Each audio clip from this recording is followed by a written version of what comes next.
The selfie is one of the most divisive cultural phenomenons of the last decade. When the Oxford Dictionary chose selfie as its word of the year in 2013, it prompted a vigorous debate. There are people who are pro-selfie. It's taught me to be a little easier on myself. Selfies are the new poetry. And there are people who are against it. Selfies. Did that come out okay? That's the best one of the 300 pictures I've taken of myself today. But ultimately, good or bad, the question is simply too reductive. The selfie is multifaceted. Its moral qualities and aesthetic values must be assessed case by case.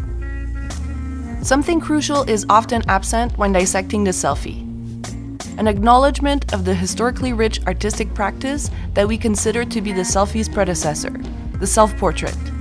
Spread across many centuries, the history of the self-portrait is a fascinating feat of self-awareness and representation, and it gives a compelling perspective that helps us comprehend the selfie.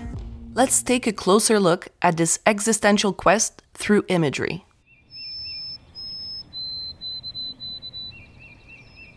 The first self-portraits appeared in antiquity. Some were also made during the Middle Ages, but back then, being an artist was just one of many professions, and patrons, aristocratic or religious, would commission pieces that painters and sculptors rarely signed.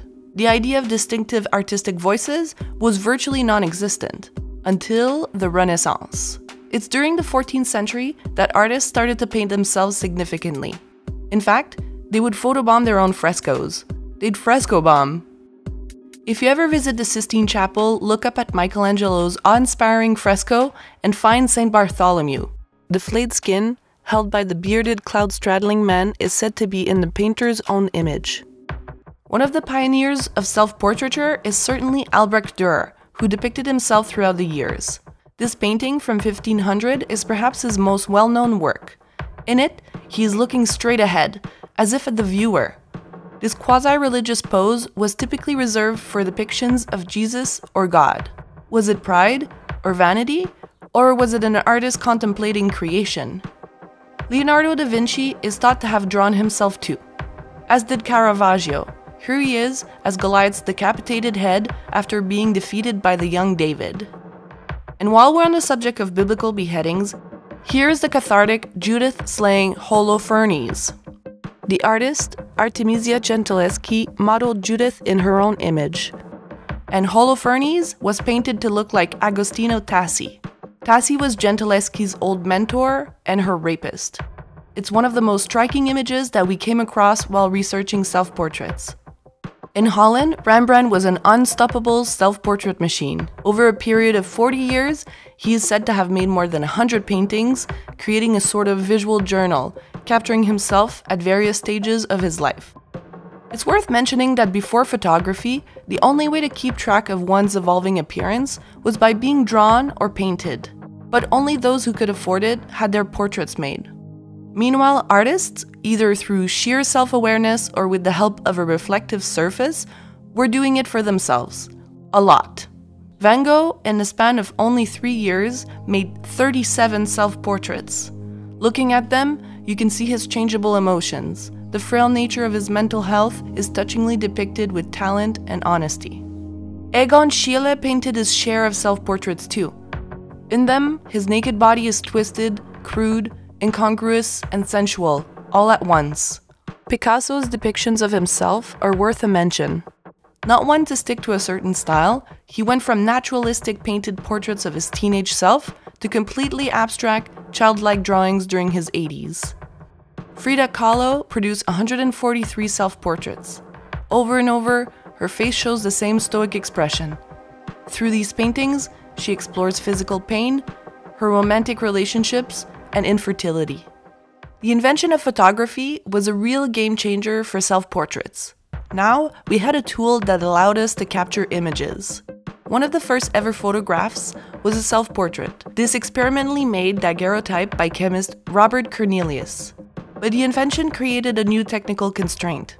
If one wanted to self-photograph, one had to run from behind the camera at an impossibly quick pace. We needed to find ways around that, and we did. We used mirrors, self-timers, we invented the photo booth, we held the camera at arm's length, or with a stick. But beyond the creativity brought on by constraint, the photographical self-portrait became more than just a new technique.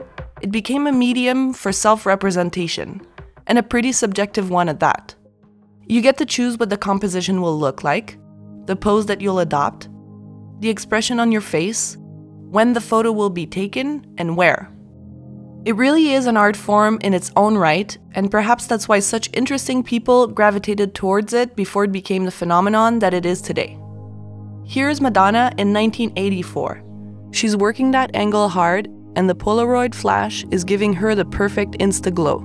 One could almost argue that the material girl invented a selfie as we know it right then and there. And what about this amazingly cool photo from 1909, taken by photographer Joseph Byron? Here he is at it again, with friends, in 1920. And then we have our vanguards, contemporary artists who pushed the envelope and propelled the form into the stratosphere. That's Hugh Locke. He's a part of the installation he created. And here's Lucy Hilmer. She photographed herself in what she called her birthday suit every year on her birthday for 40 years. But even though self-portrait photography has existed since the 19th century, it only gained mainstream popularity around 2010 when digital cameras and cell phones became one. So self-portraits and selfies, what's the difference? To answer that, let's go back to our Oxford Dictionary definition. Selfie, a photograph that one has taken of oneself, typically one taken with a smartphone or webcam and shared via social media. According to Alice Tiffentale, a few requirements were crucial in producing this cultural phenomenon. Specifically, this idea of the networked camera. The networked camera is a curious hybrid, an image-making, image-sharing, and image-viewing device whose necessary features include easy-to-use smartphone with a built-in camera, the availability of wireless internet connection, and the existence of online image-sharing platforms. The networked camera helps to understand the selfie as a hybrid phenomenon that merges the aesthetics of photographic self-portraiture with the social functions of online interpersonal communication.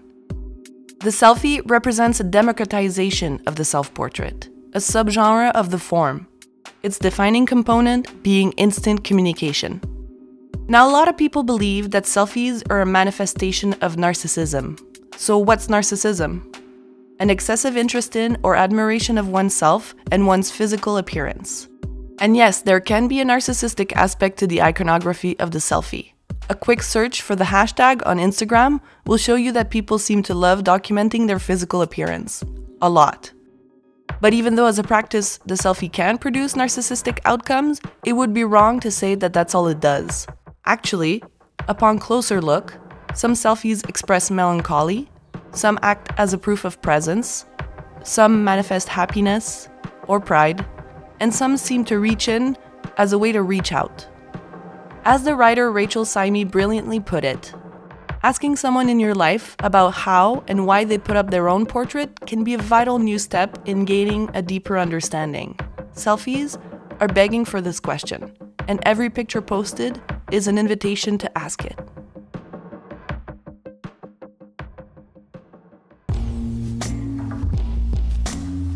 Hello! Hey guys! So in order to talk about a complex phenomenon like the selfie, we first had to understand it ourselves. Yep. And stay super open-minded too. We first started out not really having the same opinion on the selfie. I love taking selfies. And I'm not really a selfie taker myself. So. But what we really wanted to do was to take a look at the phenomenon in a really nuanced way. Yeah, so we had to read books about the history of self-portraiture. We started with this one, The Self-Portrait, A Cultural History by James Hall. We also had to look at many different self-portraits. And this book, 500 Self-Portraits, published by Phaidon, was quite fascinating. It's almost entirely graphical. Oh, my god. Yep. A favorite self-portrait right there. And autofocus. This one focuses on contemporary self-portraiture in photography. We read some online essays by André Gunther, Alice Tiffentale, Rachel Syme. There's still so much to read and still so much to think about. Send us your links, send us any comments that you have on the matter. Share our video if you'd like to keep the conversation going. Subscribe. Yep. If you'd like, you can support us on Patreon. It really helps. Until next time. Stay curious. Bye-bye. Bye-bye.